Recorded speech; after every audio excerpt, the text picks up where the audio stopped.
Of all major U.S. religious groups, members of the Jehovah's Witnesses have the lowest rate of formal education. That, according to a Pew study. And as Luke Vanderploeg reports, that can have a real impact on people who choose to leave the religion. Cracked leather couches and pictures from mission trips line the walls of a borrowed room at a church in Long Beach, California. My name is Dean. I was baptized in 93, left 95. Becky Alvarez. I left in 94. My name is Dave Hampton. I'm married to an ex-witness, which is always fun. This is a meeting of the ex-Jehovah's Witnesses of Los Angeles, a support group that gets together once a month. Today it's about 12 people strong. Zachary Linderer left the Witnesses about 5 months ago. He's new to the meetings. Actually, this one today was my first time. How did you feel about it? It was a little funny, a little uncomfortable, but I don't know, I still relate to them very strongly because of my background, so it's kind of a mixed feelings. A main function of the support group is talking about that shared background. This week, the topic of discussion is how witnesses treat higher education. It's something that's played a major role in Zachary's life. I wanted to be a physicist or an oceanographer or something having to do with the sciences, but it was very clear that I wasn't going to be able to do that. Zachary's dad had heard stories about college. He told me that he knew people who were into science and it drug them right out of the truth. There was some secret, dangerous piece of knowledge that universities taught. I didn't know what that was, but it was just like a boogeyman. It's just there and it's going to get you, and if you do it, it's going to ruin you. I have long said, the better the university, the greater the danger. That's Anthony Morris III, a member of the governing body of Jehovah's Witnesses. Witness leadership declined to speak to NPR for this story. This is Morris in an online video. One brother likened his experience in a university setting to being in a house that is on fire. Spiritually speaking, he said, even if you escape alive, your clothes still smell like smoke.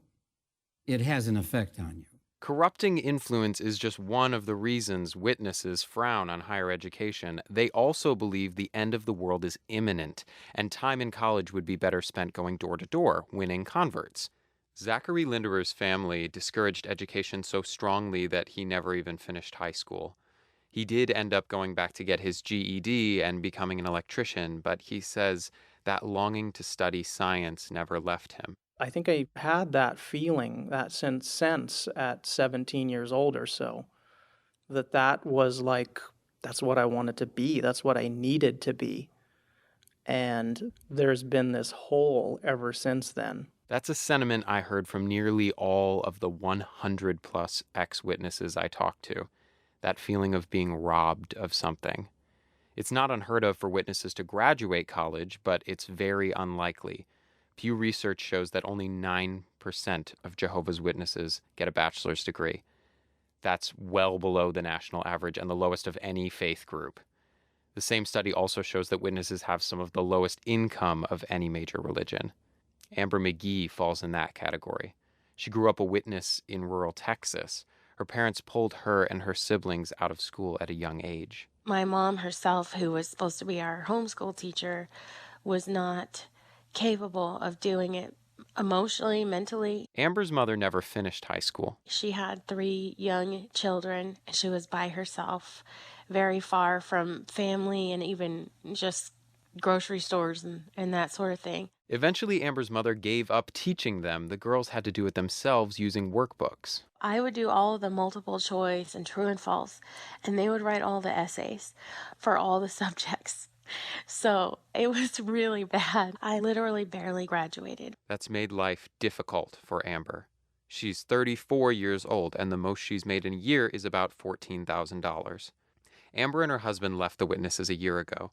They're doing better now financially, but it's still far from what Amber had hoped for her life. I was taught very, very young to stop dreaming, to not have dreams, that you'll never ever be a famous person or a doctor or a nurse. It's not possible.